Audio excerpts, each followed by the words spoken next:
یہ ماروی سربت صاحبہ کی بھی اوپینین ہے. انہوں نے کہا کہ بالکل بھی ایسا نہیں لگا کہ وہ متاثر کر سکتے ہیں کسی سننے والے کو. تو سامنے تو سپریم کورٹ آف پاکستان کے جج صاحبان تھے. شعیب شاہین صاحب اچھی تیاری کے ساتھ موجود نہیں تھے. اس پر بہت سے لوگوں نے یہ ڈیفنس دیا کہ جب بینچ سننا چاہے گا تب بندہ سنا سکتا ہے, بینچ سننے کو تیار نہیں تھا. یہ ان لوگوں کا ڈیفنس ہے. لیکن شعیب شاہین صاحب نے بات کی صداقت عباسی کی, شعیب شاہین صاحب نے بات کی عثمان ڈار کی, دیگر لوگوں کی. تو قاضی فائز صاحب نے پوچھا کہ یہ لوگ کون ہیں. بتایا گیا کہ یہ پی ٹی آئی میں تھے, کابینہ کے ارکان تھے, غائب ہوئے تھے, واپس آ گئے, پی ٹی آئی چھوڑ گئے. تو انہوں نے پوچھا آپ کیا چاہ رہے ہیں, آپ کے میں ان سے کہوں کہ واپس پی ٹی آئی میں آ جائیں. تو بات یہ کہ یہ لوگ غائب ہوئے تھے. غائب ہونے کے بعد ان لوگوں نے پریس کانفرنس کر کے یہ کہا تھا کہ پی ٹی آئی چھوڑ رہے ہیں, لیکن غائب ہونے سے پہلے ان لوگوں کا موقف مختلف تھا. ان کے غائب ہو جانے کو ہماری عدالتوں کے پاس ایک اختیار ہوتا ہے از خود نوٹس کا. کیا ہماری عدالتیں وہ لے سکتی تھیں, ان کے غائب ہونے کو اٹھا سکتی تھی؟ کیونکہ دوسری طرف جن لوگوں کے بارے میں یہ بات کی جاتی ہے کہ ان کی وجہ سے یہ غائب ہوئے, تو عدالت ہی وہاں انصاف دلوا سکتی تھی. لیکن قاضی فائز عیسیٰ صاحب نے اس معاملے میں یہ کہا کہ کیا میں یہ کروں, اور اسی طرح سے معاملہ آیا جب بلکہ عمران ریاض کے معاملے پر آگے جانے سے پہلے ایک اور بات کی انہوں نے کہا کہ if you can't stand the heat in the kitchen تو you should not be in the kitchen. کچھ اس طرح کا ایک انگریزی کا محاورہ ہے, کہاوت ہے, ضرب المثل ہے. اور انہوں نے کہا مجھے نہیں پتا اس کو کیسے اردو میں کہا جائے گا. جب انہوں نے یہ بات کی تو میں اس بات پہ حیران ہوا. اب یہ میرا اپنا تجزیہ اور تبصرہ اس پر کہ قاضی فائز عیسیٰ صاحب جو ہیں وہ ظلم کے خلاف یہ بات تو نہیں کر رہے کہ یہ ظلم کیوں کیا گیا, وہ یہ بات کر رہے ہیں کہ آپ ظلم برداشت کیوں نہیں کر سکے. حالانکہ وہ انصاف کے منصب پر بیٹھے ہیں. عدل ہے یہی کہ صحیح چیز کو صحیح, غلط چیز کو غلط کہا جائے, صحیح چیز کو صحیح مقام پہ پہنچایا جائے, غلط چیز کو غلط مقام سے ہٹا دیا جائے اور یہ فیصلہ کیا جائے. لیکن انہوں نے جو کیا اس میں مجھے ایسا لگا کہ وہ باقاعدہ طور پر مظلوم کا مذاق اڑا رہے ہیں.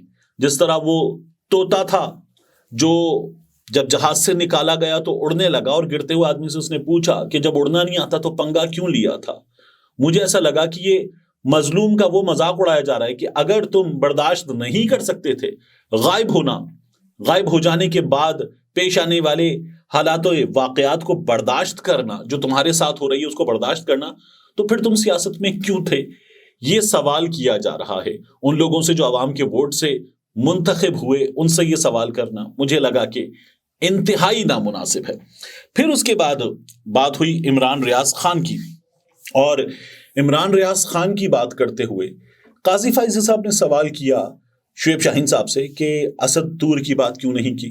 آپ کی درخواست جاندار ہوتی اگر آپ اسد طور کی بات کرتے, متی اللہ جان کی بات کرتے. انہوں نے عمران ریاض کے بارے میں سیاسی بھی بات کی کہ عمران ریاض کون ہے. تو ایک تو یہی حیران کن بات تھی کہ عمران ریاض کون ہے. قاضی فائز صاحب عمران ریاض خان جو ہے وہ صحافی ہے جو پاکستان کا مقبول ترین صحافی ہے. عمران ریاض خان وہ صحافی ہے جس نے اسد طور کے غائب ہونے پر آواز اٹھائی تھی, متی اللہ جان کے غائب ہونے پر آواز اٹھائی تھی, ابصار عالم پر چلنے والی گولی پر آواز اٹھائی تھی.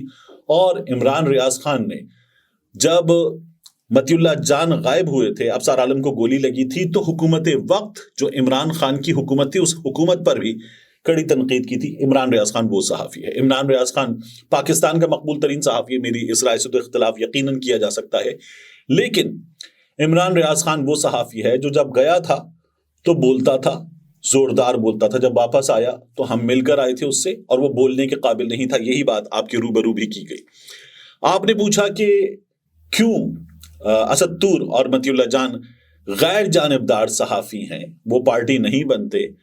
تو ٹھیک ہے, یہ بالکل آپ کی رائے ہے اور اس کا احترام کیا جانا چاہیے. لیکن بالکل اسی طرح عمران ریاض خان کی اگر کسی پارٹی کو صحیح جانتے ہوئے کوئی رائے ہے تو کیا اس رائے کا احترام نہیں کیا جانا چاہیے, یا کیا اس رائے کی بنیاد پر عمران ریاض خان کا غائب ہو جانا, غائب ہو جانے کے بعد ایسے واپس آنا کہ جیسے وہ نشانہ بنایا گیا ہے ظلم کا, کیا اس کی کوئی جسٹیفیکیشن ہو سکتی ہے؟ یہاں یہ سوال بھی بہت ضروری ہے کہ آپ گئے اسد طور کے گھر, اسد طور سے آپ نے ملاقات کی, کیا عمران ریاض خان کے واپس آنے پر آپ عمران ریاض خان کے گھر گئے؟ آپ نہیں گئے. آپ کی اہلیہ گئیں اور جب آپ کی اہلیہ گئیں تو ان کے ساتھ آپ بھی گئے. غالباً آپ اس وقت سپریم کورٹ کے جج کے طور پر نہیں گئے, لیکن مطیع اللہ جان صاحب سے بھی ملاقات ہوئی. کیا عمران ریاض خان سے آپ نے جا کر ملاقات کی؟ نہیں کی. آپ نے عمران ریاض خان کے عدالت سے رجوع کرنے کے حوالے سے بات کی اور پوچھا کہ کیا کوئی حلفیہ بیان ہے؟ تو پھر آپ خود عمران ریاض خان کو ایک نوٹس کر کے بلا لیجئے, کیونکہ لاہور ہائی کورٹ میں اس کا معاملہ تھا. تو از خود نوٹس لے لیجئے اور عمران ریاض خان کو اگر آپ انصاف دے سکتے ہیں ہمارے ملک میں ان لوگوں کے سامنے جنہوں نے عمران ریاض خان کو غائب کیا, تو عمران ریاض خان سے آپ خود پوچھ لیجئے کہ تمہارے ساتھ کیا ہوا تھا. ممکن ہے کہ وہ پاکستان کی اعلیٰ ترین عدالت کے سب سے بڑے جج کے سامنے محفوظ تصور کرے اور محفوظ تصور کرتے ہوئے آپ کو بتا دے کہ کیا ہوا. وہ سوال بھی کر رہا ہے ٹویٹر پہ اور پوچھ رہا ہے کہ کیا مجھے طلب کیا گیا ہے, تو آپ اسے طلب بھی کر سکتے ہیں. اور میں یہ بھی چاہوں گا کہ میں عمران ریاض خان کو بھی یہاں سے ضرور یہ کہوں کہ وہ آپ کی اس بات کے بعد خود بھی سپریم کورٹ آف پاکستان میں اپنے وکیل میاں علی اشفاق کے ذریعے پیش ہو جائے. گو کہ آج کل میاں علی اشفاق یہ جو امیدواران ہیں ان کے کیسز کے سلسلے میں مصروف ہیں, لیکن کسی بھی بڑے وکیل کے ساتھ عمران ریاض خان پیش ہو جائے اور پیش ہو جانے کے بعد آپ کے سامنے اپنی گزارشات رکھے. عدالت میں رکھ سکتا ہے تو عدالت میں رکھے, آپ کے چیمبر میں رکھ سکتا ہے تو رکھے, میں یہ بھی چاہوں گا, لیکن آپ خود اس کو طلب کر سکتے ہیں. یہ آپ کو کر لینا چاہیے. اور ایک اور بات, آپ نے آج ارشد شریف کی بات نہیں کی. ارشد شریف پر پاکستان میں ایک حکومت کی موجودگی میں اس کی ناک کے نیچے وزیر داخلہ کی ناک کے نیچے وزارت داخلہ کے انڈر اس پہ مقدمات ہوئے, ایک کے بعد ایک مقدمات ہوئے. پاکستان میں اس کے گھر کا ایک سے زائد بار گھیراؤ کیا گیا, اس کی جان کو خطرات تھے. وہ سپریم کورٹ کے چیف جسٹس کو لکھ کے بیٹھا ہوا تھا, وہ یہاں صدر پاکستان کو لکھ کے بیٹھا ہوا تھا, لیکن اس کی جان محفوظ نہیں تھی. اسے ملک چھوڑ کر جانا پڑا. اس کے بعد اسے دبئی سے نکالا گیا اور کینیا میں اس کا قتل کیا گیا. اور اس کے قتل کے بعد حکومت وقت نے, رانا ثناء اللہ نے, دیگر افراد نے اس قتل کو سونے کی اسمگلنگ سے جوڑا. تو میں یہ بھی چاہوں گا کہ آپ ارشد شریف شہید کا نام بھی لیں, اور نام لینے کے بعد ارشد شریف شہید کو آپ انصاف بھی دیں. ارشد شریف شہید کی ایک والدہ کی درخواست ہے جو سپریم کورٹ آف پاکستان میں موجود ہے. آپ اس درخواست کو پڑھیں, پورے پاکستان کے سامنے آپ کسی وکیل سے کہیں, اٹارنی جنرل سے کہیں کہ یہ درخواست لفظ با لفظ پڑھ کر سنائی جائے, جیسے آپ کی عدالت میں ہوتا ہے. براہ راست ہم یوٹیوب پر دیکھتے ہیں اور وکیل وہ درخواست پڑھ کر سناتا ہے. تو اس درخواست میں پاکستان میں اہم ترین عہدوں پر رہنے والی شخصیات کے نام ہیں, وہ نام پڑھے جائیں. اور وہ نام یوٹیوب پر جس طرح براہ راست لوگ دیکھتے ہیں, بلکہ سرکاری ٹی وی پر دیکھتے ہیں, تو وہ نام سرکاری ٹی وی پر لوگ دیکھیں. آپ کی عدالت میں ہوں ارشد شریف شہید کی والدہ, ان کی اہلیہ, ان کے بچے, اور یہ معاملہ بھی آئے. ویسے آپ ارشد شریف شہید کے گھر بھی نہیں گئے, آپ ان کے گھر بھی جا سکتے تھے.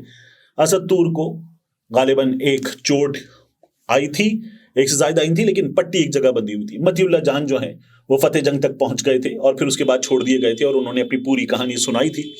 لیکن ارشد شریف شہید جو ہیں وہ شہید ہو چکے, ان کے گھر ہمارے نظام انصاف میں سے کوئی نہیں گیا, ہماری حکومت میں سے کوئی نہیں گیا. اور ارشد شریف شہید سے پاکستان کے آرمی چیف نے, جب ارشد شریف شہید کی والدہ armed forces institute of cardiology میں موجود تھیں, تو وہاں پر یہ وعدہ کیا تھا کہ انہیں انصاف دیا جائے گا. لیکن قاضی فائز صاحب, ارشد شریف شہید کو انصاف نہیں ملا ہے. آپ پاکستان کے چیف جسٹس ہیں, آپ کی عدالت ان کو بھی انصاف دے سکتی ہے, تو یہ بھی کیا جا سکتا ہے. آپ ذرا یہ بھی کر کے دیکھیے, اچھی بات ہے. انشاءاللہ ارشد شریف شہید کو بھی انصاف مل جائے گا, ہم آپ سے یہ امید بھی کر سکتے ہیں. اس کے بعد آ جائیے, بات آگے بڑھتے ہیں, کیونکہ اب یہ معاملات عدالت میں مزید زیر سماعت آئیں گے.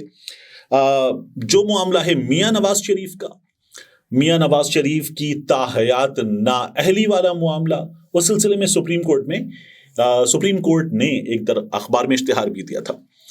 نظر یہ آ رہا ہے کہ تاحیات نااہلی ختم ہو جائے گی, کیونکہ تاحیات نااہلی کسی بھی شخص کی نہیں ہونی چاہیے. مگر یہ جو معاملہ ہے, یہ معاملہ عدالت میں جس طرح سے اٹھا تھا, اس طرح سے اٹھنے والے معاملات پہ سوال اٹھتے ہیں. جس طرح غلام ڈوگر والے کیس میں, سی سی پی او لاہور والے کیس میں, وہاں سے معاملہ اٹھا کر پنجاب کے الیکشن کا پہنچایا گیا اس وقت کے چیف جسٹس عمرتا بندیال کے سامنے, تو بالکل اسی طرح سے ایک اور معاملہ تھا, اور وہاں سے یہ معاملہ جو ہے وہ عدالت میں آیا تھا تو اس پر پہلے بھی سوال اٹھے، ہو سکتا ہے اب بھی سوال اٹھ جائیں۔ بہرحال میاں نواز شریف صاحب کو انتخابات لڑنے میں ہمیں نظر آ رہا ہے کہ یہ جو چیز اگر رکاوٹ ہے، گو کہ ان کے کاغذات نامزدگی منظور ہو چکے ہیں، تو یہ بھی شاید دور ہو سکتی ہے۔ باقی لیول پلینگ فیلڈ جو ہے وہ ایک سیاسی جماعت مانگ رہی ہے، کل ان کی سماعت ہوگی اور اس سیاسی جماعت کو، واحد سیاسی جماعت کو، پاکستان تحریک انصاف کو اس وقت کہیں سے بھی لیول پلینگ فیلڈ میسر نہیں ہے، نہ لیول میسر نہ فیلڈ میسر ہے، پلے کرنا تو بہت دور کی بات ہے۔ تو یہ بھی ہو جانا چاہیے، مقابلہ ہونا چاہیے اور کھل کے مقابلہ ہونا چاہیے، تو یہ ہم دیکھ لیں گے۔ اس کے علاوہ پشاور ہائی کورٹ میں جو بلے کا نشان پاکستان تحریک انصاف کو مل گیا تھا، اب اس پر الیکشن کمیشن آف پاکستان کی انٹرا کورٹ اپیل پر فیصلہ محفوظ ہو گیا ہے۔ یہ فیصلہ ہمارے سامنے آ جائے گا۔ مجھے ایسا لگتا ہے کہ پاکستان تحریک انصاف کو اپنی اس لیگل بیٹل میں، اسی عدالت میں جس کی ہم ابھی تک بات کر رہے تھے، آنا پڑے گا۔ میری یہ رائے غلط ہو جائے آمین، لیکن یہ میری رائے ہے۔ عدالت کا فیصلہ کیا ہے یہ عدالت جانتی ہے، یہ میری محض رائے ہے۔ اور پھر اس عدالت میں آ کر کیا ہوگا ہمیں دیکھنا ہوگا کہ پاکستان تحریک انصاف کتنی بہتر پریپیئرڈ اس عدالت میں آتی ہے۔ ویسے کہنے والے تو یہ کہہ رہے ہیں کہ پاکستان تحریک انصاف کو بلے کا نشان نہ بھی ملے، ڈبل روٹی کا بھی نشان مل جائے تو پاکستان تحریک انصاف الیکشن جیت سکتی ہے۔ یہ کل میں پبلک ٹی وی کے پروگرام میں موجود تھا، جبران ناصر صاحب میرے ساتھ شرکا میں موجود تھے، تو انہوں نے بھی بتایا کہ بلے کا نشان، ڈبل روٹی کا نشان یا کوئی اور نشان، پاکستان تحریک انصاف کا نشان عمران خان ہے، ان کو اگر کوئی بھی نشان مل جائے تو ووٹ ان کو پڑ جائے گا، یہ انہوں نے کہا تھا۔ لیکن دیکھنا یہ کہ ووٹ جو ان کو پڑے گا وہ ڈبے سے ان کے نام پر نکلے گا بھی یا نہیں، بہت اہم ہے یہ دیکھنا۔ اس کے بعد بڑی اہم خبر ہے، دیکھیے الیکشن کمیشن آف پاکستان میں آج کی تاریخ میں پہلے آئے DGIB انٹیلیجنس بیورو جو سول خفیہ ایجنسی ہے، اس کے سربراہ آئے۔ اس کے بعد سیکرٹری داخلہ جو ہمارے ہاں داخلی سلامتی کے امور کے نگران ہیں، وہ بھی 2 بار آئے، یہ ہوا۔ اور پھر اس کے بعد الیکشن کمیشن کے سینئر حکام یہ پہنچے وزارت دفاع۔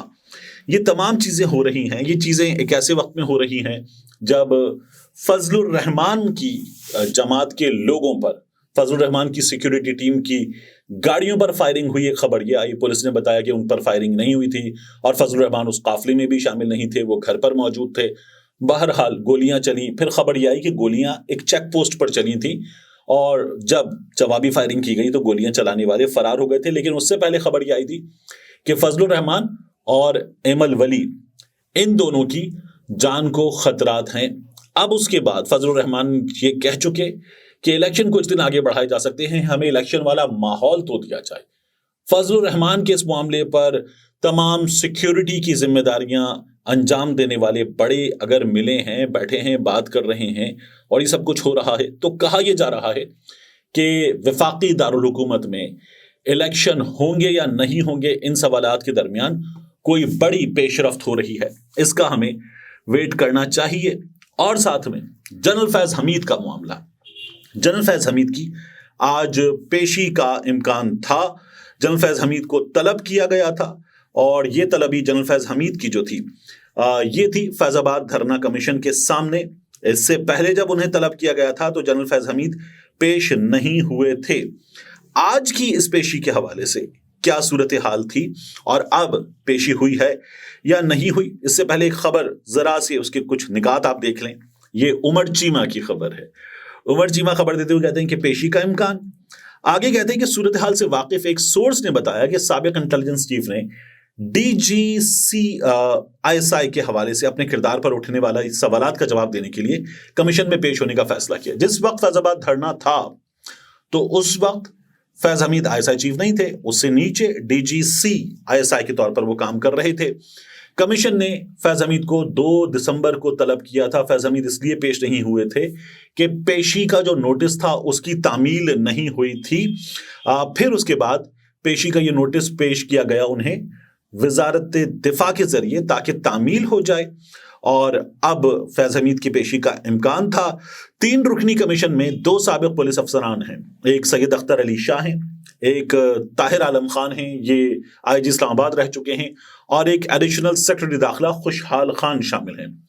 کمیشن پابند اس بات کا کہ یہ 2 مہینے کے اندر اندر اپنی تحقیقات مکمل کرے اور حاضر سروس اور ریٹائرڈ فوجی افسران کو وزارت دفاع کے توسط سے نوٹس بھیج کر بلائے، ان کا بیان ریکارڈ کرے۔